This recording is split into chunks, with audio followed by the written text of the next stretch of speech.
Hey everybody, I wanted to take a minute and show how I reduce the bulk on a wristlet strap. So I've got my strap cut out. It is 2 inches wide, 21 inches long. If you like it a little longer or shorter, that's up to you. I already did the ironing, the pressing on this, so it would go a little quicker for the video.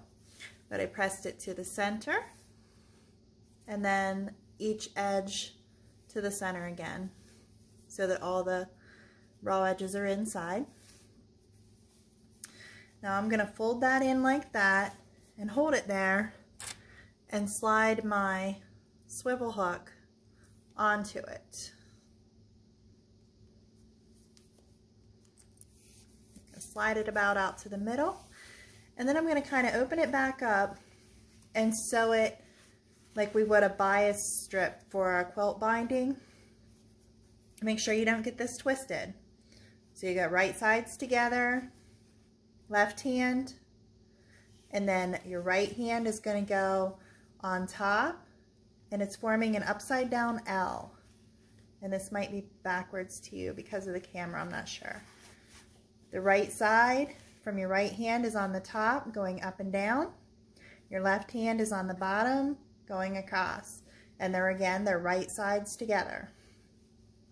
I'm going to take it to the machine, and I'm going to sew from the top left corner to the bottom right corner. You could draw a line there if you need to for so you stay on course, but I've been doing it a little while, and as long as you go from one corner to the other, you're fine.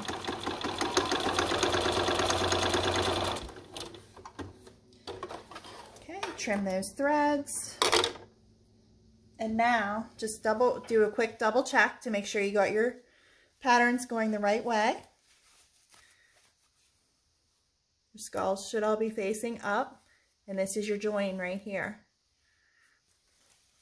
I'm going to go back inside here and clip off these excess pieces. I clip them with about between 1/8 and 1/4 inch probably left over. So that's what it looks like. Now open that up, and just with your fingers, I mean, you can take it to the iron if you need to. I just go with my fingers and press that little seam open.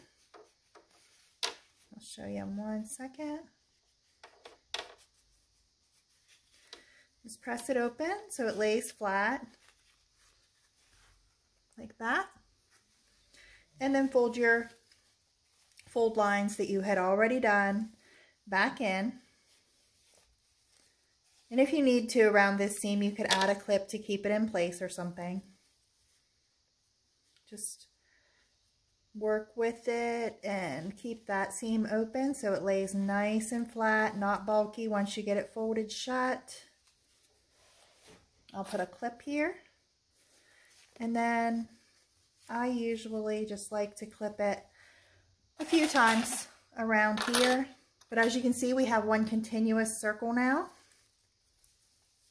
with our swivel in the middle of it. There's our swivel.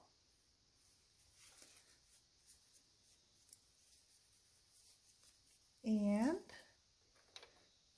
I think that's enough clips. I'm just going to go ahead and go to the machine, and I like a 3.5 inch, or not 3.5 inches, but 3.5 stitch setting on my machine for top stitching. And I'm going to start with the swivel behind the presser foot and go about 1/8 inch from the edge and top stitch around here.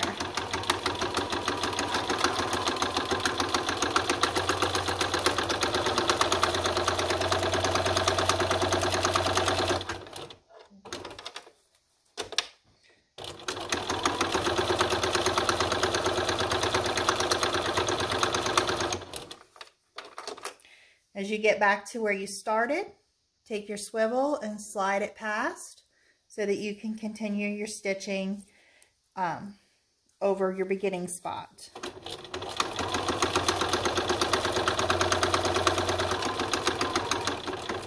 little back stitch. Trim this all up.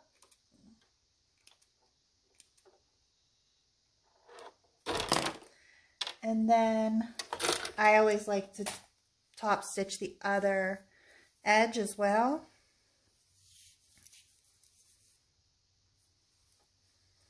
Again, start with the swivel behind the presser foot. It just keeps you from having to not chase it around.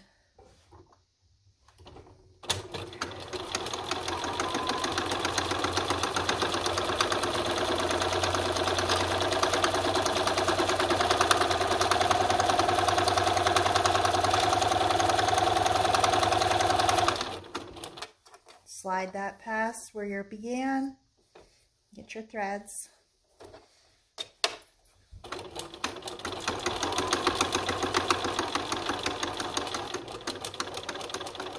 And a little back stitch.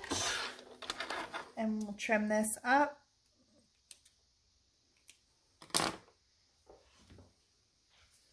Now we have a very nice, flat, non-bulky wristlet strap. And the next thing I like to do to finish it off, I did not prepare for this, so give me one moment to grab some rivets. I do like to put 2 rivets in each of my wrist straps.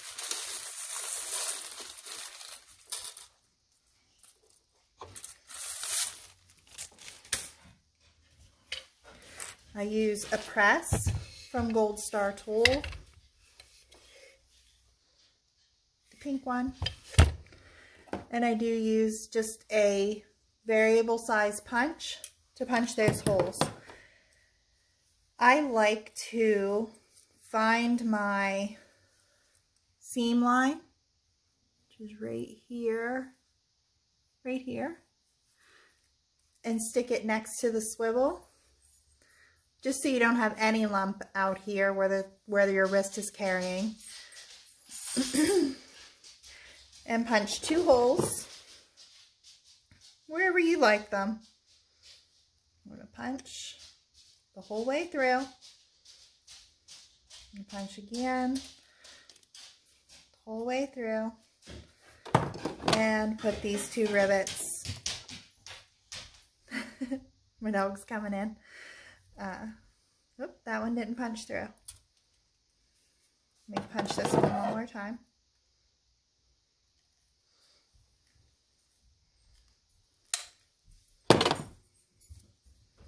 There we go. I'm going to push this rivet through. I like the double cap rivets because they're pretty on both sides. And you'll get that little click when you sit the head on it. Push the other one through. They're a little bit fiddly. And get this click when you set the cap on. And I'm just going to take them to the press. I don't know that you can see this part. And stick them in the press and close the handle to set the cap. And do the other one. And now you have a very professional looking strap for your wristlet with no bulk and no big lumpy ending there, no raw edges, and nothing to hide. Thanks for watching.